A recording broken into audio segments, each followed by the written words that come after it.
दो भाई रहते थे। उनमें से एक बहुत अमीर था जबकि दूसरा गरीब था। एक बार वे दोनों इकट्ठा हुए और आपस में बातचीत करने लगे। हाँ, बेशक जिंदगी बहुत कड़वी है, पर फिर भी बेईमानी की तुलना में ईमानदारी की जिंदगी बसर करना कहीं बेहतर है। वाह वाह वाह वाह, क्या बात कही है। अरे अब दुनिया में ईमानदारी नाम की कोई चीज नहीं रही भाई, सिर्फ बेईमानी ही बेईमानी है। ईमानदारी से तुम्हारा कुछ भी भला नहीं होगा, समझे? अरे नहीं भाई, मैं तो यही समझता हूं कि ईमानदार होना ही बेहतर है। अच्छा, अगर ऐसी बात है तो आओ एक शर्त हो जाए। देखो, हमें जो 3 आदमी सबसे पहले मिलेंगे, हम उनसे ये पूछेंगे कि उनकी इस बारे में क्या राय है। अगर वो कहेंगे कि तुम जो कहते हो वो ठीक है, तो मेरे पास जो कुछ भी है वो सब तुम्हारा हो जाएगा। अगर वो ये कहेंगे कि मैं ठीक कहता हूं, तो जो कुछ तुम्हारे पास है वो सब मैं ले लूंगा। हाँ हाँ हाँ, ठीक है, मंजूर है मुझे, चलो आओ। गरीब भाई राजी हो गया, फिर सड़क पर चल दिए। वे चलते गए और आखिर एक आदमी से उनकी मुलाकात हुई जो उसी रास्ते से लौट रहा था। नमस्ते भले मानस। नमस्ते। सुनो, हम तुमसे कुछ पूछना चाहते हैं। हाँ ठीक है, पूछो, क्या पूछना चाहते हो? अब तुम मुझे ये बताओ कि तुम्हारे हिसाब से दुनिया में ईमानदारी की जिंदगी बिताना बेहतर है या बेईमानी की? अरे भले लोगों, आज की दुनिया में ईमानदारी यही कहा। अब तुम मुझे ही ले लो। मैंने हर दिन बहुत बहुत देर तक और कड़ी मेहनत से काम किया, मगर कमाया लगभग कुछ भी नहीं। मेरी जरा सी कमाई का कुछ हिस्सा भी मालिक ने हड़प लिया।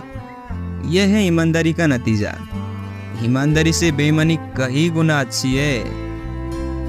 देखा तुमने? क्या कहा था मैंने तुमसे भाई, मेरी बात सही है और तुम्हारी बात गलत। चलो आओ आओ, अभी और चलते हैं आगे, आ जाओ। गरीब भाई को बड़ा दुख हुआ, मगर करता तो क्या, वे आगे चल दिए। वे चलते गए और आखिर उन्हें एक व्यापारी मिला। नमस्ते हुजूर। नमस्ते। दरअसल हम आपसे कुछ पूछना चाहते हैं। अच्छा, क्या पूछना है? पूछो। आप मुझे ये बताइए कि दुनिया में ईमानदारी की जिंदगी बिताना बेहतर है या बेईमानी की? अरे वाह रे भले लोग, ईमानदारी की जिंदगी में क्या रखा है? अब तुम मुझे ही ले लो। अगर मुझे कोई माल बेचना हो तो 100 बार झूठ बोलने की जरूरत पड़ती है, छल कपट करना पड़ता है। ऐसा ना करने का मतलब होगा कुछ भी ना बेच पाना। इतना कहकर वो अपने रास्ते चल दिया। दूसरी बार भी मेरी बात सही निकली। चलो आओ आओ, एक और हो जाए, आखिरी वाला। गरीब भाई का दिल और भी बैठ गया, मगर वो करता भी तो क्या, और वे आगे चल दिए। वे चलते गए और आखिर एक जमींदार से उनकी मुलाकात हुई। नमस्ते श्रीमान जी। नमस्ते। दरअसल हम आपसे कुछ पूछना चाहते हैं। अच्छा, क्या बात है, पूछो। आपकी राय में दुनिया में ईमानदारी की जिंदगी बिताना बेहतर है या बेईमानी की? अरे वाह रे भले मानसों, आज के दुनिया में ईमानदारी है ही कहाँ। अगर मैं ईमानदारी की जिंदगी बिताता तो मेरी ये ठाट बाट होती क्या, ईमानदारी। अपनी बात पूरी किए बिना ही जमींदार ने अपना घोड़ा आगे बढ़ा दिया। हाँ तो मेरे भाई, अब तो तुम्हें समझ में आ गया होगा। चलो अब घर चलते हैं। जो कुछ भी तुम्हारे पास है अब वो तुम मेरे हवाले कर दो। चलो। गरीब भाई अपने घर की ओर चला जा रहा था, मन ही मन बहुत दुखी होता हुआ। उसकी जो थोड़ी सी जमा पूंजी थी वो अमीर भाई ने ले ली और केवल झोपड़ी उसके पास रहने दी।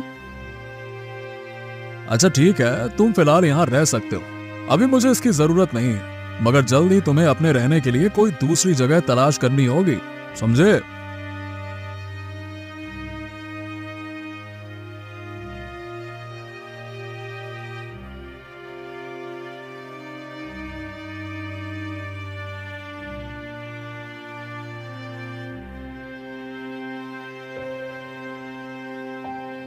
गरीब भाई अपने परिवार के साथ उसी झोपड़ी में रहने लगा।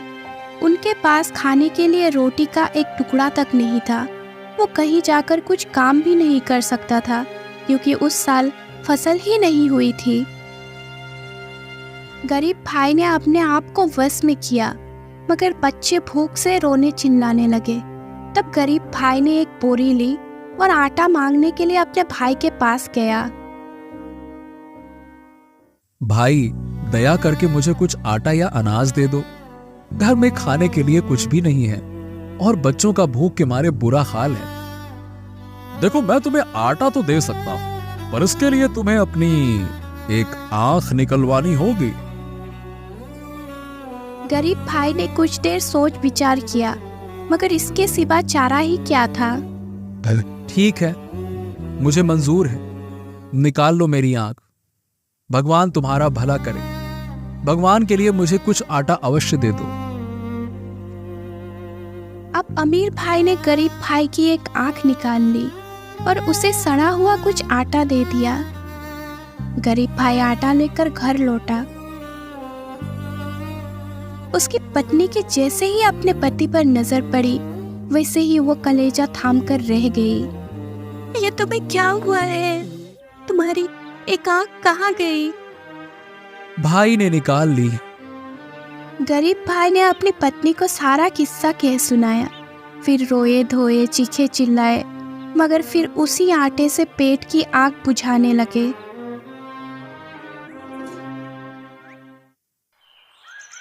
एक सप्ताह और शायद इससे कुछ अधिक समय बीता और वो आटा खत्म हो गया। गरीब भाई ने फिर से बोरी उठाई और अपने भाई के पास पहुंचा। मेरे भाई, मेरे प्यारे भाई, मुझे कुछ आटा और दे दो। जो आटा तुमने कुछ दिन पहले दिया था वो तो खत्म हो गया। अगर दूसरी आंख निकाल कर दोगे तो आटा दे दूंगा। बोलो। मेरे भाई, दोनों आंखें गवाकर मैं इस दुनिया में कैसे रहूंगा? मेरी एक आंख तो तुम पहले ही निकाल चुके हो। जरा रहम करो, कृपा करके अंधा किए बिना ही मुझे कुछ आटा दे दो। ना ना ना ना ना ना, मैं मुफ्त में आटा तो नहीं दूंगा। अगर तुम्हें और आटा चाहिए तो एक आंख और निकाल लेने दो, तभी मैं तुम्हें आटा दूंगा। बोलो। गरीब भाई करता भी तो क्या करता। हाँ ठीक है भाई, निकाल लो। भगवान तुम्हारा भला करे। अब अमीर भाई ने गरीब भाई की दूसरी आंख भी निकाल ली और उसकी बोरी आटे से भी भर दी। गरीब भाई बोरी उठाकर घर की ओर चल दिया। फिर जगह जगह ठोकर खाता, रास्ता टटोलता और एक के बाद एक बार से टकराता बड़ा मुश्किल से आटा लिए हुए घर पहुंचा। उसकी पत्नी ने उसे देखा तो सिर पीट कर रह गई। अरे बदकिस्मत आदमी, आंखों के बिना तुम इस दुनिया में कैसे रहोगे?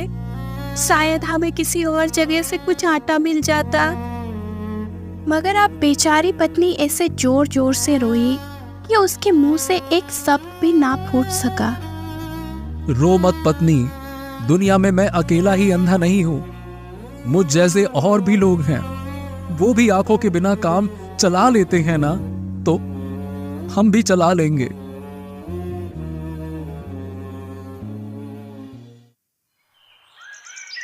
मगर एक बोरी आटा तो परिवार के लिए बहुत नहीं होता।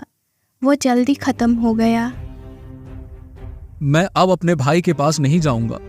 मुझे गांव के बाहर सड़क के किनारे वाले चिनार के पेड़ के नीचे दिन भर के लिए पहुंचा दो। शाम को आकर तुम मुझे घर ले आना। उस रास्ते से बहुत से व्यापारी और घुड़सवार गुजरते हैं। कोई ना कोई मुझे जरूर रोटी का एक आधा टुकड़ा तो दे ही देगा। आंधे की पत्नी उसे वहां ले गई जहां उसने कहा था। वो उसे चिनार के पेड़ के नीचे बिठाकर घर वापस आ गई। अंधा वही बैठा रहा